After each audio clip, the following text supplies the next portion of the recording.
But okay, let's do the Dear Query. We're gonna talk about the Dear Query. I don't know why. I'm just full of these. I love it. I'm really into it, and I just hope you don't stop. There's music in the house, music in our spirits. Okay, here's the question. And if you have any questions for us, or if you just have something on your spirit that you need to let out like say it to somebody who's not going to judge you, but who might say it on the internet, you can go to dearjessamyn.com and hit our comment box, or you can hit either of us up on Instagram. You can follow us on Instagram at Dear Jessamyn, and you can follow us individually at My Name is Jessamyn and at Ashe Danger Phoenix, but also at Tenderfire Media. That's right. Thanks for all that. You're welcome. I want to say this thing about Dear Queries too. If you go to our website, dearjessamyn.com, and submit a query, there's a box to check whether or not you want us to say it online. Yeah. So you can go there and like be totally anonymous, and it's not from your Instagram and whatever. If you want to tell us stuff, we would love to hear from you, no matter what it is. You know, sometimes we laugh, sometimes we cry, but we always get over it. And I know that's right. Come back the next week to record. So it would be dope to hear from you. That's it. Yeah. Okay, cool. Here's the question. Dear Jessamyn and Ashe, I am a queer femme in a straight-facing relationship. I'm constantly joking that if my husband and I ever split up, I'm done with cis men. But it's not really a joke. I was fully intending to date anything but a cis man after my last relationship, but then I fell in love with this guy. Bitch, I feel you! I'm sorry that I'm screaming. I'm so sorry. It's just, I had to let it out because I feel you. We're monogamous, though we've had many talks about that. Though I've been open at different points in past relationships, I don't feel drawn to that anymore. I'm happy and satisfied in my sex and romantic life, or as happy and satisfied as a person can be in those areas, but not complacent. My husband is super supportive of my queerness, and before my stepdaughter with him went off to college, the queer femmes outnumbered him 2-1 in this house. I know that's right. Since the pandemic, it's been really hard to connect with my queer community in a way that feeds the bisexual in me. I would go to Pride every year, hang out with LGBTQIA plus friends, and I felt fulfilled. Now that stuff is harder, thank you, Dear Jessamyn, for helping to feed my hunger for queer community in a pandemic. Listening to you and Ashe has not only helped me open my mind to how I act and react in relationship with others, but it's connected me to my gay free spirit. Listening to you both is like drinking a glass of water in a desert. Can you think of any other ways to remain connected to queerness when we're all disconnected from each other, and lesbian bars and pride parades are group gatherings that carry too much COVID risk from me right now? Thank you both so much for your vulnerability, humor, and effort in making this podcast. It is so important. Thank you so much for sending that message. You do not know the positive impact it has had on our weeks. Yeah, I do have one thing that I want to say about this that is not about the question. I feel like this person is speaking for a lot of people. There are a lot of queer women who are in monogamous, hetero-looking relationships, and they're like, I need community. My best friend is one of these people. She is like so fucking queer and is involved with all these cis men and like lives in a very straight conservative area, but she is queer and she's like, she feels silenced, but she's felt silenced and erased by me being like, well, you know, like you could be more out, or like you could be doing these things. Would you call her gay till graduation one time and she didn't talk to you for a long time, weeks? She's pretty mad. She's a Libra. She's pretty mad. She can hold a grudge. Yeah. But man, that bitch knew what she knew, whatever. It's fine. The point is, I feel like this person is really representing for a lot of people, and I appreciate that they were so vulnerable with us and told us what's good with them. I always fear this is going to happen to me. You fell in love with a man? Yes. And then like get married. I've been having conversations about this. About what? This person I'm hanging out with lately, her biggest fear is that she's going to fall in love with a man. Yeah. And I said, why is that a big fear? She says, because then I'm straight. And I'm like, I don't think that's how it works. Totally. It's literally not how it works. But it is. Look at this question. I'm like, I'm being this bitch in 5 seconds. You are. I mean, that's my biggest fear is that you're going to fall in love with a man and get married to him and have a kid. That's true. It would just be so out of like right field. You know, it would be crazier if I did that shit. That won't be that crazy. But it would look crazy to other people. It would look crazy to other people. And you know who did do that, though, is this incredible sex cartoonist and writer, Erica. I cannot remember. Erica Moen. Oh, my God. look that bitch up, and I hope what was the book that you had at the bedside or the toilet? Oh Joy Sex. Oh Joy, My Sex Toy. Oh Joy Sex Toys or something like that. Yeah. But I don't know pronouns, so I'm just gonna say they. Mm-hmm. They had like this incredible blog for years. I mean, I used to follow this shit on Tumblr, like doing incredible sex toy reviews. And part of the story was that this person was like lesbian, butch, gay, dyke. Met through the blog, met this dude in England who's also an artist and fell in love. I don't know if he moved to, I think, Seattle. I don't know if they moved to England, but they're like together, or at least they were, and they work together, and they make all of this incredible art about sex and queer identity and evolution of self and sex toy reviews specifically, and like sex education. They're sex educators, but cartoonists and or graphic novelists, really. They're just incredible, and I have so much love. But that person, dykey as fuck, so dykey, getting dicked down, and I had no other context for that before you. Fuck you. Like fully like that. You'll know. You might know. This bitch. That would happen to you though. So, yeah. Which part? You would run off with a man? No, you would run off with a man. I know. Isn't it just such the worst just, like, thing to fully think? Pregnant. And then you read stuff like this and you're like, dang, yeah, it's not people good. Like you at the grocery store all the time. People like me? Like farmers' wives with like dykes that I'm like, who is that man you're with? I'm like, that's my husband.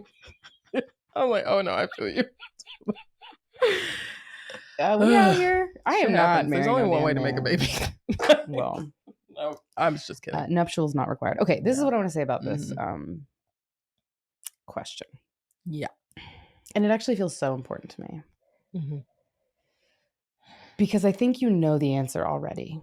Question asker, at least a part of it, because you said the question is, can you think of other ways to remain connected to queerness when we're all disconnected from each other? And lesbian bars and pride parades and group gatherings carry way too much COVID risk for me right now. So right before that, you talk about how important this show is to you, to feeling connected to queerness. And something that my mother always said, that is a phrase you may never hear from me again, but something my mother always said is like, if you're feeling lonely, or if you're feeling sad, or if you're feeling put upon, or if you're feeling like the world is giving you a hard time, find somebody else who's having it worse and be a support to them. Because it'll occupy your mind. It'll remind you what life is all about. It'll remind you what love is. And it doesn't cost anything typically to just reach out and do it in earnest. Like, don't do it because whatever, because you're looking for something or whatever, but find where that is in your heart, because that is what you're digging from in that moment, is actually compassion for yourself. And so all I want to say as an answer to this is like, one thing that Jessamyn and I do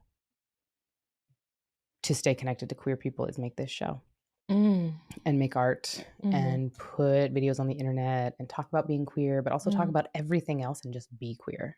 Yeah. Because that's the thing that identity sometimes is so tricky with, like queerness, when it relies on a partnership to validate your queerness, which is why I don't fuck with that shit. Literally. Which is why it doesn't work that way for me. When you fall in love with a man and get married and only one penis for the rest of your life does not make you straight, because it can't depend on that. Queerness is about who you are and how you live. But also queerness is not about who you hang out with. Absolutely. So like you can be out at Pride and But I just want to keep with what I'm saying real quick. Because totally. I understand what this person's asking. Like, what are other ways? And all I want to say is pivot, please, anytime, to how can I bring queerness to somebody else?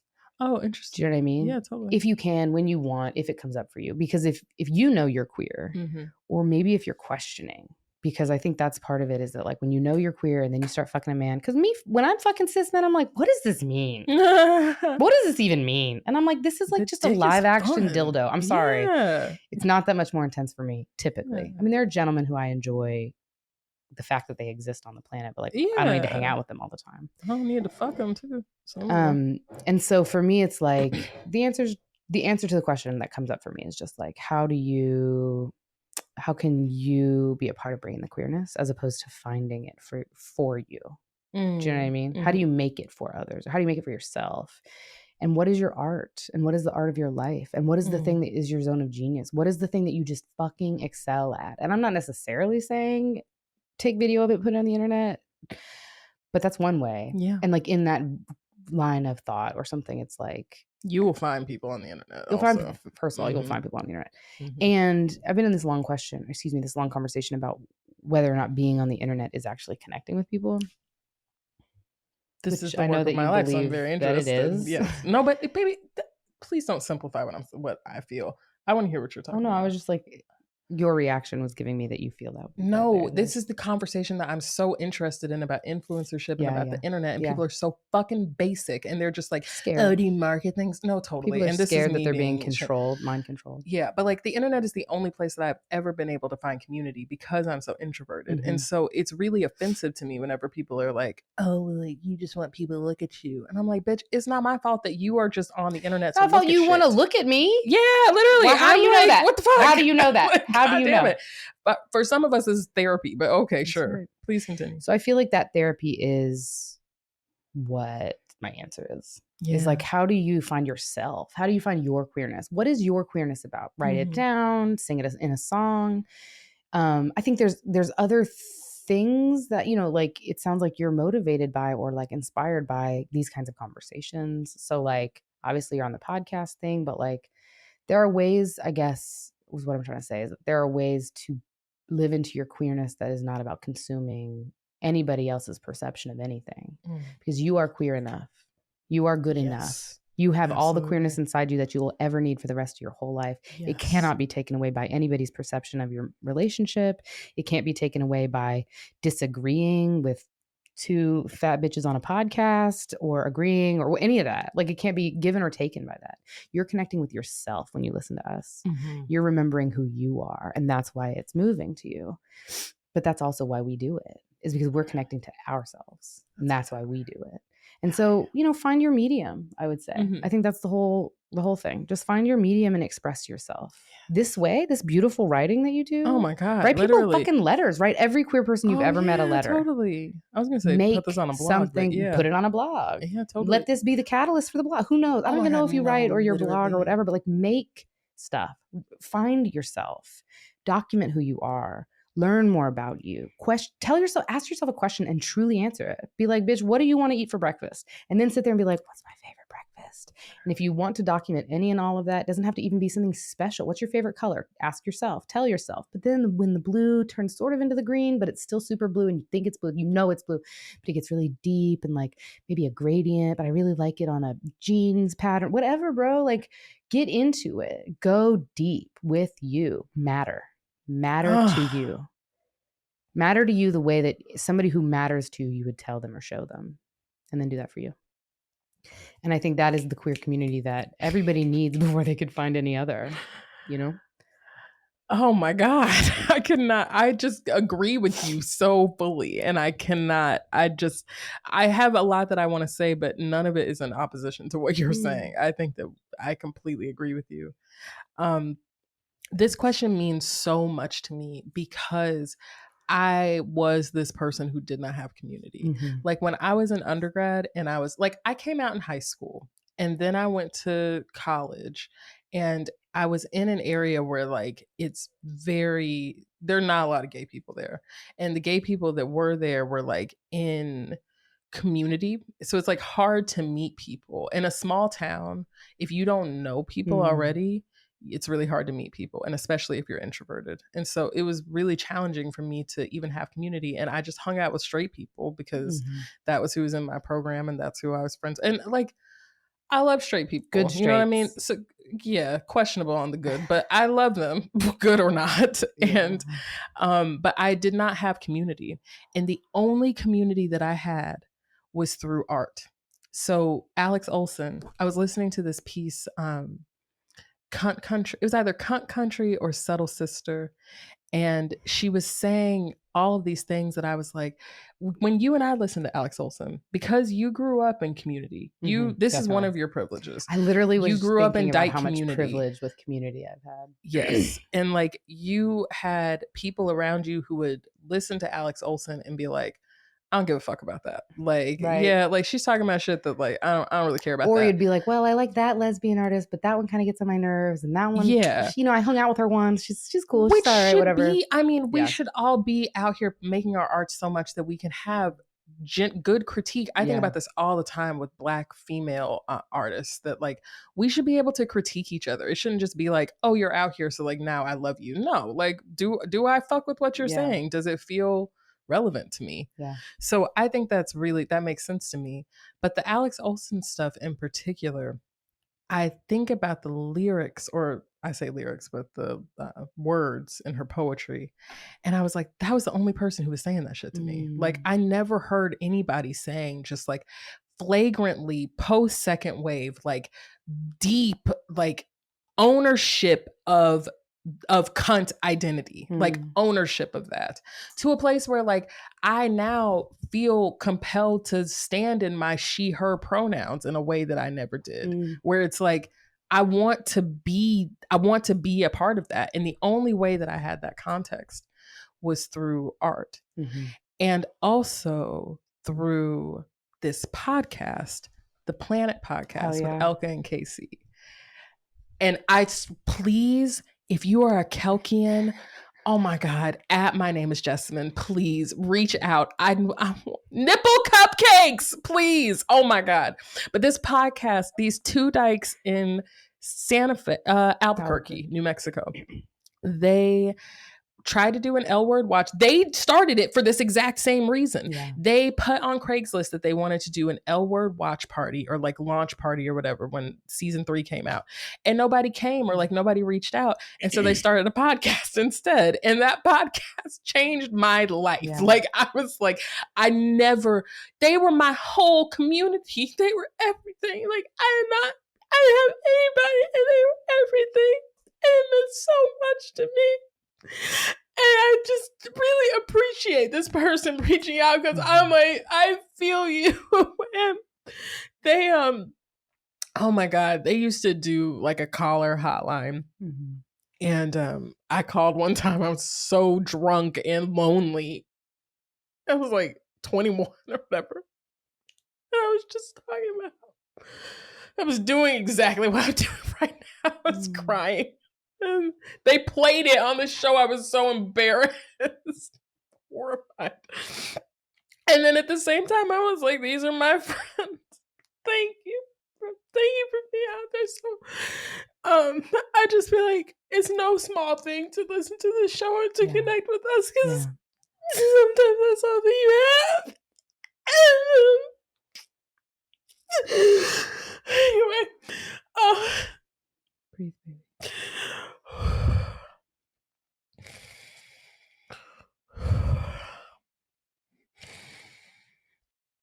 So I appreciated that.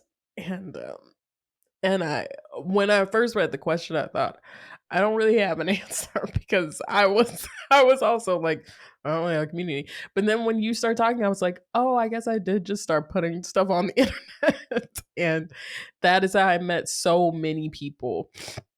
And I feel like it's not about like showing yourself. It's just about being like, hey, I'm out here. Like, what can I meet people? Like that has always been literally the whole reason that I ever started posting anything on the internet, was just to connect with other human beings. So as whatever you can create, just put it out there and you will find your community, because they are right there waiting for you and looking for you too and needing you to do it. And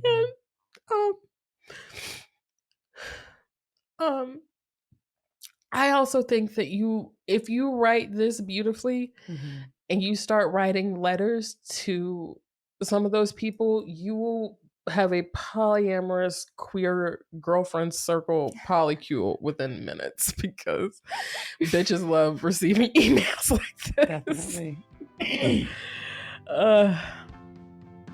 So yeah, but yeah, represent. Good luck.